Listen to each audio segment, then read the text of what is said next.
also just in terms of once you take away, human touch points, you're able to actually take away financial loss. What other benefits come with RPA implementation in an organization?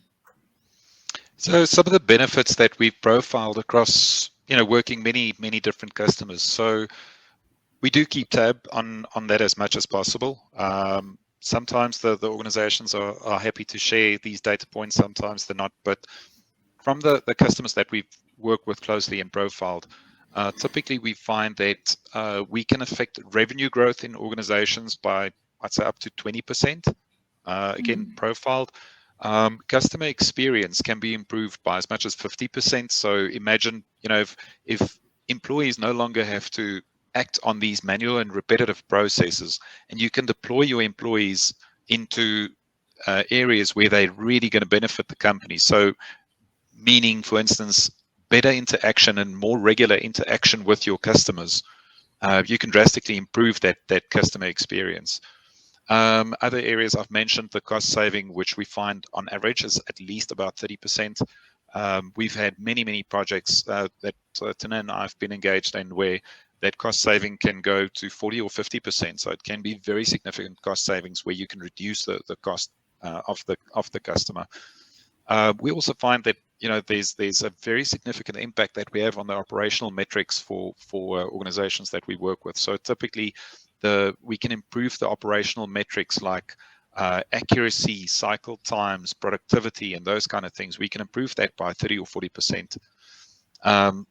It obviously means the quick time to value through all of these. So the quicker we can drive these efficiencies, the quicker we're going to show value back to the customer. And that means ultimately that the software pays for itself in under a year. So to give you an example, a real life example of a customer that we started working with at the beginning of this year, they went through a formal RFP process. It was to automate their accounts payable. The accounts payable team is, let's say, 55 people strong.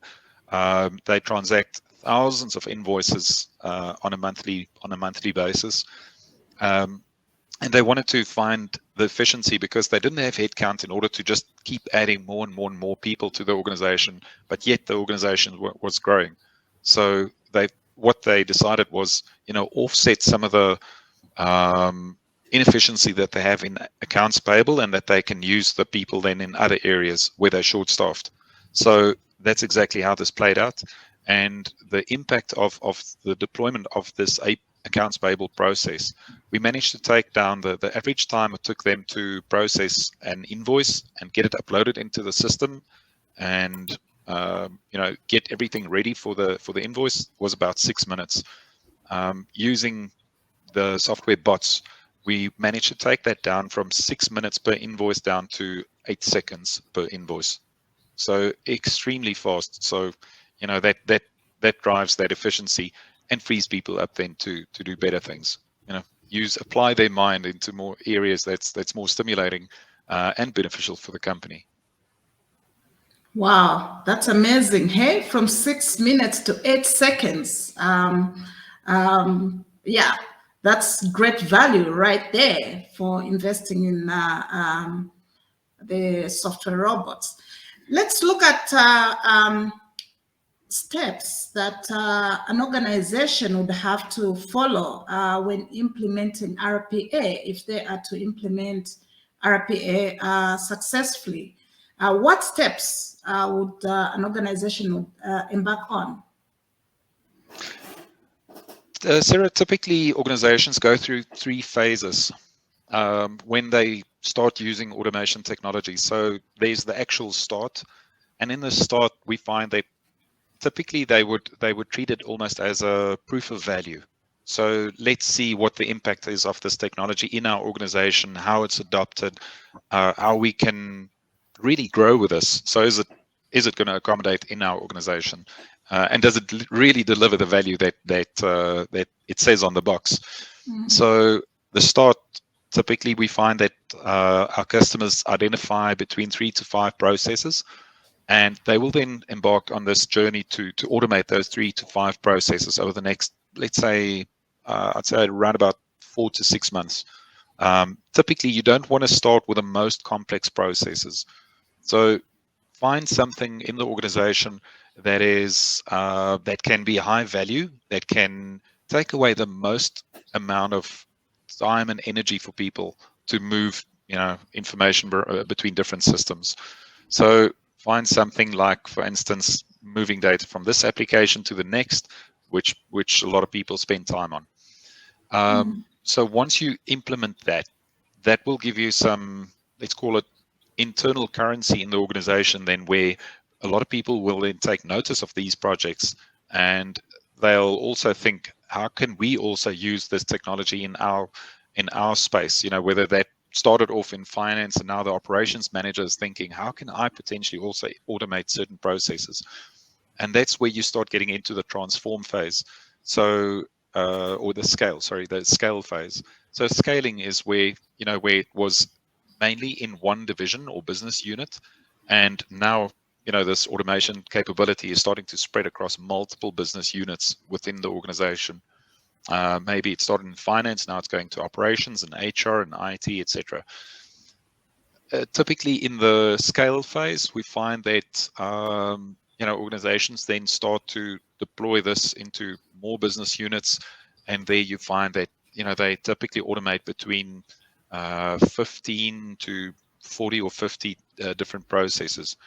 And the next phase that you then find, and the scale phase can last anywhere between then 6 months to 18 months into the journey. From there, you then find that you're getting into the transform phase. So the transform phase is where you almost reach this concept of, we first automate. So the first, when we have a new project, we start with the automation as a baseline. So it's not a add-on to the, so you kind of start with that mentality, and that's where you then start seeing rapid deployment of many bots. You also start seeing things like, for instance, citizen development, where you get more people across the organization that are able to build the framework for this, and actually build their own bots, which they can hand over to someone. So these are some of the major concepts. I think one of the key things in successfully deploying it within organizations is, from the very onset, to have a change management plan, working with the structures like, for instance, HR, to really get people comfortable with this technology. And I've seen projects where that wasn't, for instance, done properly, where people might fear the robots, or bots being put into place to replace them. And I can honestly say in South Africa, that's not the case.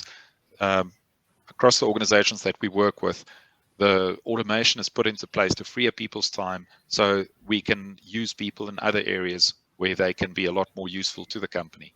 Bots aren't put in place to replace people, because you always find that there's more work that everyone has to do than they have hours in the day for. Absolutely. And Steph, that's a very important point that you make, because the moment people hear of bots coming into an organization, people are immediately thinking that, these bots are coming to take away their jobs. And that's very, very important to communicate to people. And it's part of the change management system to let people understand that these bots are coming in as helpers. They're coming in to take away the repetitive, mundane work that generally human beings actually don't enjoy doing, so that human beings then can focus their energies on high order work, things that are more interesting, things that are more engaging, things that bring value, like probably engaging with clients rather than sitting all day long to copy and paste information from one system to another. So I'm glad that you brought in that.